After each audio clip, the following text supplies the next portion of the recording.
I was reborn. Right back to the day Su Qingying's dad threw a 10 million yuan check in my face. Last life, I tore that check to pieces. True love is priceless. All I got back was his smug sneer and Su Qingying's eyes going colder by the day. For the next 10 years, I lived like nothing, desperately chasing after Su Qingying's shadow. Then at some business banquet, I got stabbed to death in a dark alley, all because I tried to protect her. The last thing I saw was Su Qingying's face, completely unbothered. Like I was just some random nobody she'd never even met. Second chance at life, I'm done being her simp. So I calmly reached out, took the check, and looked up at Su Jiangguo. I flashed him the most grateful smile and said, "Thank you, uncle." Quiet as my voice was, it hit that VIP room like a thunderclap. And everything Su Jiangguo had ready to say got stuck right in his throat. That commanding look on his face? Gone. Pure shock. He'd probably mapped out 100 ways I'd say no. But saying thank you? That one never crossed his mind. His smug grin froze like someone had him in a chokehold. And Su Qingying, always untouchable, always stone cold.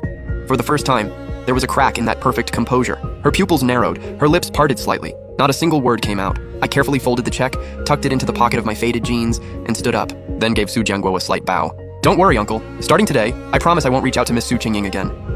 I turned to Su Qingying, still smiling. "Su, sorry for all the trouble these past 3 years." My tone was polite and completely detached. Her body gave a slight shudder. She finally looked me dead in the eyes, and for once, those pretty eyes weren't cold. They were shocked. Before she could say a word, I turned and walked away. Zhao Hui finally snapped back. "Chen An, I thought you had some backbone. Turns out you're just another sellout who'll do anything for a check." I stopped and glanced back at him. Last life, those exact words made me snap. I charged at him, we brawled, and his bodyguards beat me half to death. Total humiliation. But now, I just looked at him. No anger, just pity. Funny, young Master Zhao. Being a proper simp isn't free. It costs time, energy, and pride. 10 million? Not too much, not too little. Sounds about right. I left them frozen where they stood, pushed open that heavy VIP room door, and walked out without looking back. Stepping outside the 5-star hotel, the summer sun hit my eyes sharp enough to make them water. I pulled out that 10 million yuan check and held it up to the light. That long row of zeros staring right back at me, almost enough to make you cry. This life? I'm not falling for anyone.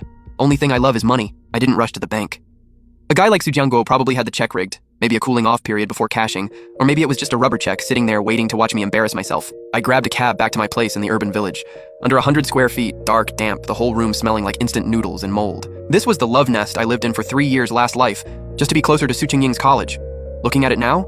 Just sad. I cracked open my beat-up 5-year-old laptop. The screen flickered on, lagged forever, and finally hit the desktop. I didn't rush into anything. I leaned back in my chair and started mapping things out. I knew exactly how the global economy was going to move over the next 10 years. I knew which stocks were about to blow up and which industries were ready to take off. That 10 million wasn't hush money. It was my seed capital. I opened a trading app and typed in a ticker I knew by heart. Tengfei Tech. I remembered it clear as day. Tomorrow, this little company would drop a breakthrough chip patent and the stock would shoot from 5 yuan to 150 in just 1 month. A clean 30x. I grabbed my phone and called Su Qingying. It rang for a long time before she picked up. Su Qingying, cold. Chen An, what do you want? Me. Nothing. Just letting you know. I packed up your stuff and left it by my door. Send someone to grab it whenever. Oh, and I changed my number. No need to stay in touch. I didn't wait for a response. I hung up, popped out my SIM card, snapped it in half, and tossed it in the trash. First thing the next morning, I headed straight to the bank. And surprisingly, the check cleared without a single hitch. When my phone buzzed showing a balance loaded with zeros, it finally hit me. My new life had officially started. Without a second's hesitation, I wired 9.9 million into my brokerage and went all in on Tengfei Tech. Once it was done, I walked out of the exchange. Felt like a weight had been lifted. Now it was just a waiting game. And I was not going back to that nasty little room. Instead, I checked into the most upscale hotel downtown, got an executive suite, soaked in a massive tub, sipped cold champagne, and watched Cloud City light up outside. It felt like another lifetime. Last life, I'd stand outside hotels like this, staring up at the top floor lights, picturing the kind of lavish party Su Qingying must be at inside. Now, I was the one in there. Ding. My phone went off. A text from an unknown number. Chen An, where are you? Did you really throw out everything I gave you? Su Qingying. She'd already tracked down my new number. I read that entitled little text and just laughed. Everything she gave me was junk she had no use for. A pen, a notebook. Every single time it felt like she was tossing coins at a beggar, and I used to treasure that stuff like it was gold. I didn't reply. Just blocked her. Then I called room service. 2 professional massage therapists. Right now. For the next week, I lived the dream.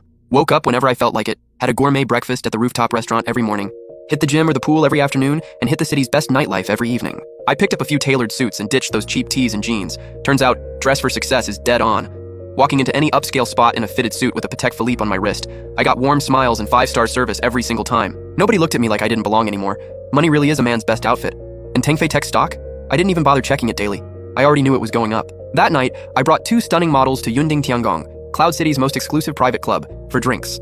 The music was deafening, the crowd was wild, and the whole place reeked of money and bad decisions. Come on, Mr. An, one more drink. I was just about to say something when I caught Su Qingying out of the corner of my eye. Zhao Hui was right there with her, along with a few rich kids I didn't recognize. Zhao Hui was running his mouth, hyping himself up. Su Qingying looked icy as ever, totally out of place in the chaos. Then she spotted me. Our eyes met across the room. In her head, I was probably just some lowlife blowing her dad's money on girls and bottles, basically trash. Zhao Hui followed her gaze and spotted me. He froze for a second, then broke into this big, exaggerated smirk. Zhao Hui, well, look who it is. If it isn't the legendary Chen An, Cloud City's #1 simp. Zhao Hui said it loud on purpose, making sure everyone nearby turned to look. Zhao Hui, what's up, you out here blowing Uncle Sue's 10 mil at the club? How's it feel? You at your peak right now or what? The people behind him,